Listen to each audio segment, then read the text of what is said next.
Oh, don't listen to him. We're doing this because I'm hosting now. This is our review on Persona 4.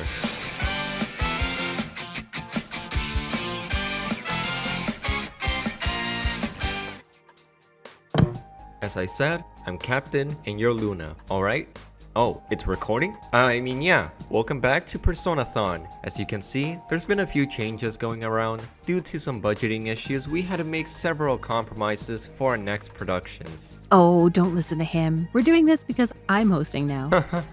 Yeah, as I was saying, we might as well get to the main topic for today, Persona 4. Oh boy. Saying that I have a long history with this game is an understatement. Not only was it my first ever Persona game, well technically it was Persona Q2, but that doesn't count, but this alongside 5 are the games I have the most knowledge about, from their stories, to the characters, to the community's views, you name it. We also made a fun review on this game back when we started the company, but So for those who don't know, I love the Persona series. let's just say it's not one of our best produced productions. Aw, you've truly grown so much. So as part of Persona-thon, my co-host here, Luna, and I will be giving our ultimate retrospective on one of the most influential games in the Persona series as a whole. This is our review on Persona 4. So, when does my part go? Just do the development. It's right there. The year is around 2006. Persona 3 released on consoles and already became a major success for Atlus within its first month. So, just like our previous episodes, it was only a matter of time that another sequel would be greenlit. Not as ambitious or shocking as the previous entry, but quite interesting nonetheless. The thing about Persona 4 is that the developers wanted to make an experience by improving the new innovations that Persona 3 brought in, but not completely make a repeat of its story and setting. They did this by creating a story around a murder mystery. This would help Persona 4 stand out from its contemporaries and keep players engaged. Stated by Katsura Hashino, the story took heavy inspiration from mystery novelists like Agatha Christie, most known for And Then There Were None, and Seishi Yokomizo, the author of the Hoshin murders. On top of the plot, the location was also drastically changed. Instead of being a student who lives in a big or metropolitan city, Persona 4 sets itself in Inaba, a small town on the countryside. This might have caused a bit of conflict between the team, stemming from them just having different views on how they see a rural town. In that case, why not go check out the area itself? That's actually what the developers did. The entire staff went by Hashino's words, location hunting, on what could be the perfect example of Inaba. Ooh, being a game developer must be nice if they let you travel.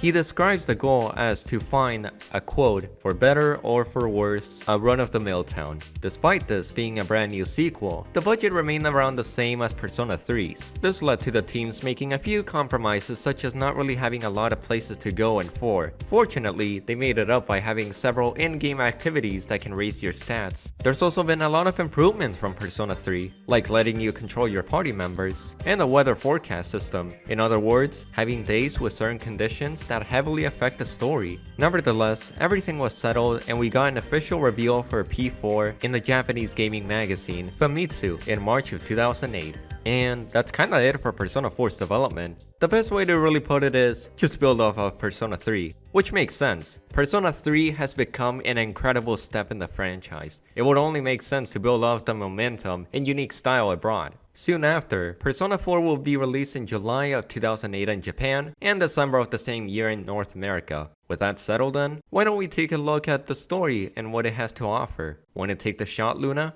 Sure thing. Hey, wait, that camera is expensive!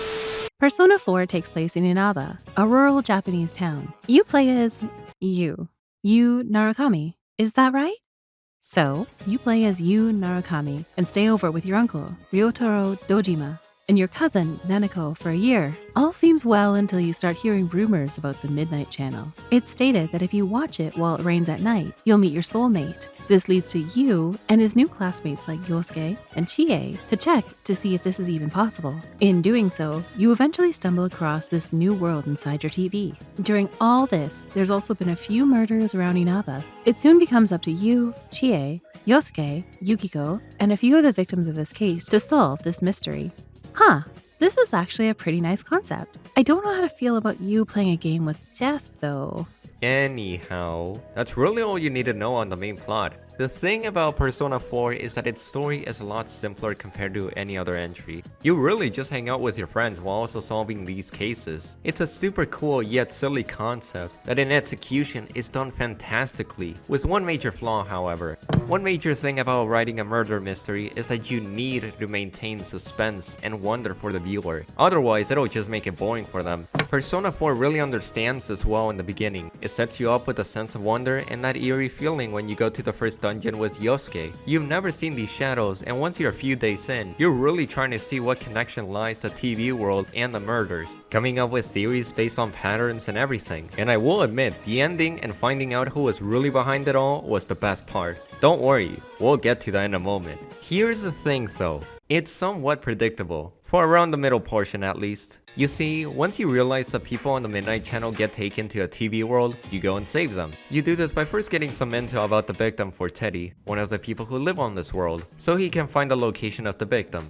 Once you get through the dungeon and defeat all the enemies, you have to face off a shadow version of the victim. These are essentially a manifestation of their insecurities, and get stronger the more the person says they aren't. After defeating the shadow and having the victim admit that they are part of them, they turn into their own persona and eventually join you to solve the case. It isn't that big of a deal, we do get a slight variation after saving Rise, but this pattern does drag out for a bit too long. It stops being more of a murder mystery and instead just a matter of saving whoever appears on the TV next. Yukiko is on the Midnight Channel, bam, saved. Kanji appears, bam, saved. And it stays like this for half of the main group, but that's really my only gripe with it. Hey Luna, you can take it from here.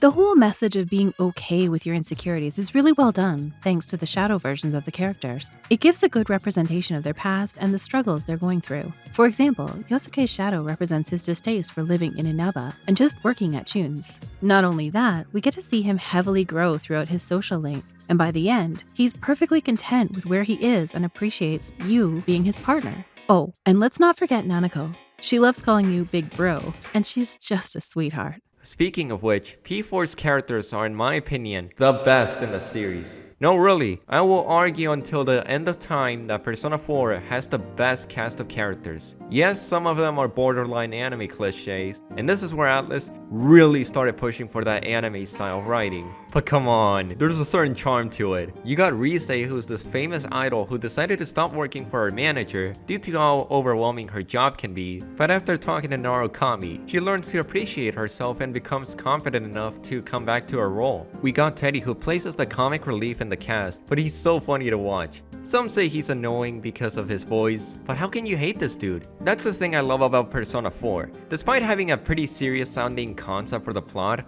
everything else just oozes a charm that you see in a slice of life anime. When you and the others aren't solving the case, they're just hanging out and having a good time, going to the beach, staying over at Yukiko's, and even playing a concert at a festival. I love moments like these, and they're scattered really well. I don't know, there's just that warm and fuzzy feeling that comes with playing Persona 4. It really feels like I'm part of this friend group and just having fun. Yes, you're trying to find a serial killer, but just have a good time in the countryside with your friends. And last but certainly not least, let's talk about the ending. So around the end of the in-game year, Yu receives a letter from the supposed killer. Dojima finds out about this and realizes that Yu is being involved in the case, during which this was played as a distraction, and I kid you not, Nanako is kidnapped and taken to the TV world. We go ahead and save her, stop the supposed killer, who is Naro Namatame. He was not behind the murders. He was just trying to, in his words, save them from the real killer by taking them to the TV world, meaning a lot of our friends like Yukiko and Rise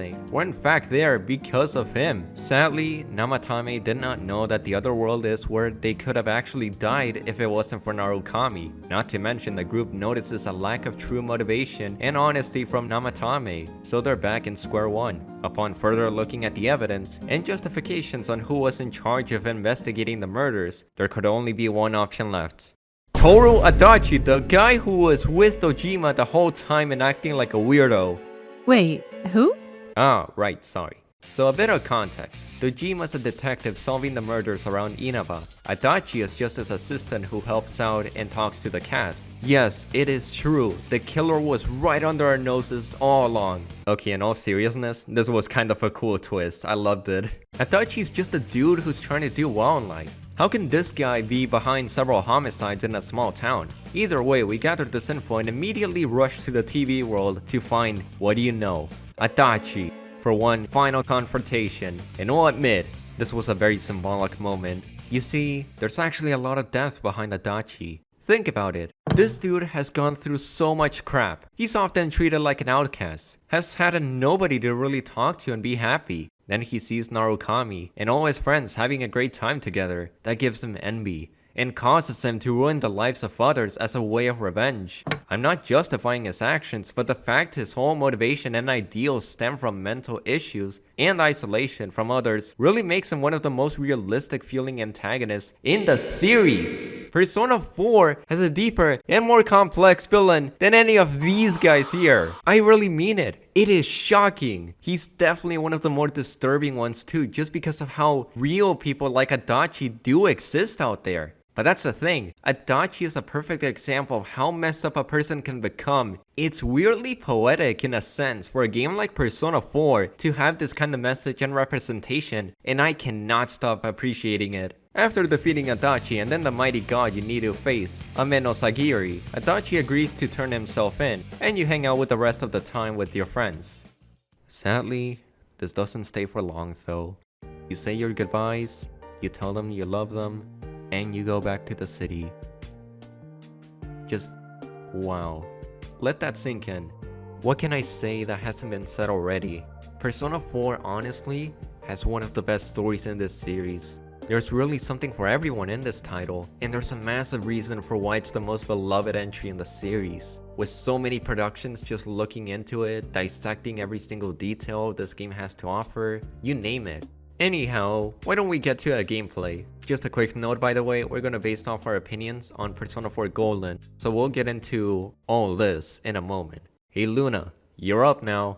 Persona 4 plays pretty similarly to what you'd expect from this entry. You're able to freely explore parts of the Inaba, hang out with your friends, build up on the new social links, fight enemies, and explore dungeons. What's most interesting here is what's been added. Let's start with the combat. For starters, you're now completely able to control your party members here. This is super useful, though if you wish, you do have the option to rely on AI for it. The dungeons have also changed, from Tartarus to now differently themed areas. They're still randomly generated rooms, but the small change in aesthetic really does help. The UI is also a complete 180 from what we've previously seen. They took a jab at this very colorful and yellow look, which is really nice to see. Some claim that Persona 5 was the big evolution on how its menus are stylized, but Persona 4 feels like the first to properly implement this art direction. Going through the different options are relatively simple with small animations, but the color palette and the small nods to CRTs is really nice. Not to mention, it gives P4 its own identity amongst the rest of the games. All-out attacks are a little cleaner, the art is gorgeous, and there's a handful of activities you can do,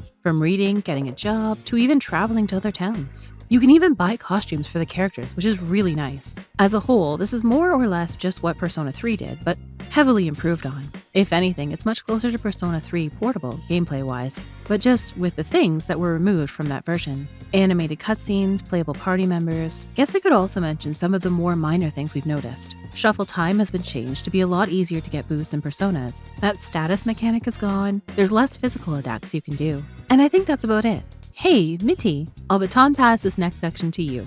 Well, we're not reviewing Persona 5 yet, but alright. Remember how we said there's been days in Persona 3 where all you did was study, sleep, or do more karaoke? Well, screw that. Now there's social links, quests, activities, and just being able to hang out with your friends. On top of that, your party members' social links have actual incentives to complete. Say goodbye to the irritating system of broken links, and say hello to new skills. Yes, if you level up a party member's social link, they unlock a new and more powerful skill. This is a massive improvement, and I'm all for it. Oh my gosh, the soundtrack. Of all the mainline titles, this is by far my absolute favorite OST. Heartbreak, Reach Out to the Truth, Pursuing My True Self, Time to Make History, all amazing and catchy songs. There's a huge emphasis on J-Rock, along with very upbeat tracks. It really adds to the whole cozy and warm feeling the game is going for. Pretty sure you guys are seeing a pattern in my music tastes, aren't you? That's not even mentioning how good the emotional tracks are. Snowflakes is easily a go-to in that department. department,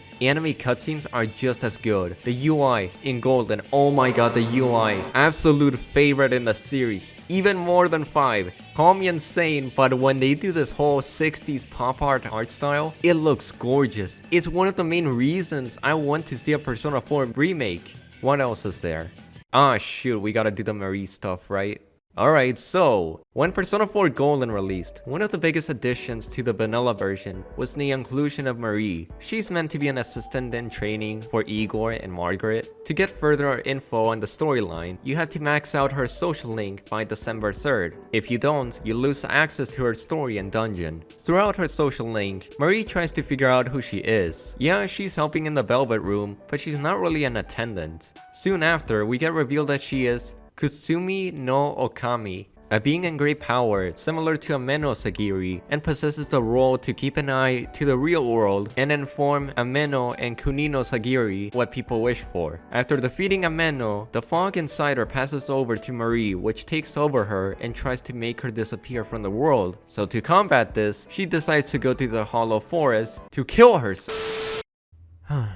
Narukami and the others chase her through the forest to stop her. During this, you start hearing the voice of another god, Izanami, trying to escape Marie's body, and the fog that's possessing her. We fight Izanami in her true form and save Marie. After defeating her, things go back to normal. We find out that Marie was born as a wish shared by the people to protect humanity and fulfill the wish of the world, leaving her understanding her position and happy with who she is. What? Okay, I don't know if I misunderstood something or what just happened. Look, I like Marie, her design, and what she does. I just don't think this blends well into Persona 4's story. It's so out of left field and has nothing to do with the plot that it had. What is this thing about Marie being connected to the gods and all this stuff? It just doesn't make sense. I simply just don't like these arcs that have to do with the gods of these worlds. I care about the characters, not whatever this was. Oh, calm down. It's just a game. In terms of sales, it actually sold much better than the previous entries, selling over 193,000 units in its first week in Japan. Keep in mind that this game remained as a PS2 exclusive 2 years after the PS3 release. In total, it wound up to over 300,000 units in its lifetime. In North America, we don't have the exact numbers, but it's been stated that it remained on Amazon's top-selling PS2 game for 2 weeks. As for Golden on the beta, it went to sell around another 300,000 copies. And on top of that, in a groundbreaking surprise, the Steam version of Persona 4 Golden went on to sell for over 500,000 copies. Every time this game was released, not only did it went on to sell better, but is also regarded as one of the best games of all time, giving it 9 out of 10s or even 10 out of 10s. This, however, did cause a major shift in the series. While Persona 3 revolutionized the gameplay and style, Persona 4 was the point in which Atlus really started to notice the popularity of the franchise. So what did Atlus do? Easy. I even have a list here. Thanks to the success of Persona 4, we got a fighting game, 2 if you count Ultimax, a spin-off with its cast in the Persona 3 characters, 2 anime adaptations, a dancing rhythm spin-off, Teddy Socks, and so many more things with a Persona 4 name on it. This was all in the span of a couple of years. Just take that all in. And I get it, Persona 3 did the same. That thing received 4 anime movies. But the thing about Persona 4 is that the amount of milking has only gone much higher and higher. Oh, and just you wait until we get to 5. Now look, am I complaining about this? Absolutely not. Atlus can make a million P4 or P5 spin-offs, and so long as they're always quality and creative, I'll gladly buy them. Yeah, I said it. Atlus is a business after all. It makes sense to profit off from the success. Just treat this as a way to see what's to come in the future of the series. Not just with 5, but potentially with 6. To say Persona 4 had a lasting impact would be an absolute understatement. If you were to ask me which of these games I love the most, which I would consider my favorite, it would easily be 4 in a heartbeat. I love just about everything this game has to offer, from the writing, from the music. A lot of the greatest aspects of this franchise are inspired or took note from P4 one way or another. It's beautiful to see that this is the game that got me into the series. I never revealed the story, but I guess I should say it. Back when this game released on Steam, I was not in the best position. As many of you know, there was a shift in ownership in the company, not to mention all of the issues going on in the world at that time. So in a way, Persona 4 helped me get past that. Seeing these charming moments with the investigation team, actually being able to experience a true Persona game for the first time, it was all genuinely amazing. It's impossible to put into words how much this game has helped me push through those times, has made me a better person, and led me to the person I am today. There's a reason I have so much love and respect for Persona 4. It's the sole reason I even thought of creating Persona-thon. I just really want to thank you from the bottom of my heart for everyone who's watching this. I don't know what the future holds, I don't know what this production means for the company, but one thing's for certain, I am not gonna stop making productions for you all. Tune in next time for Persona 5. This is Minty from Mintjoy Pictures.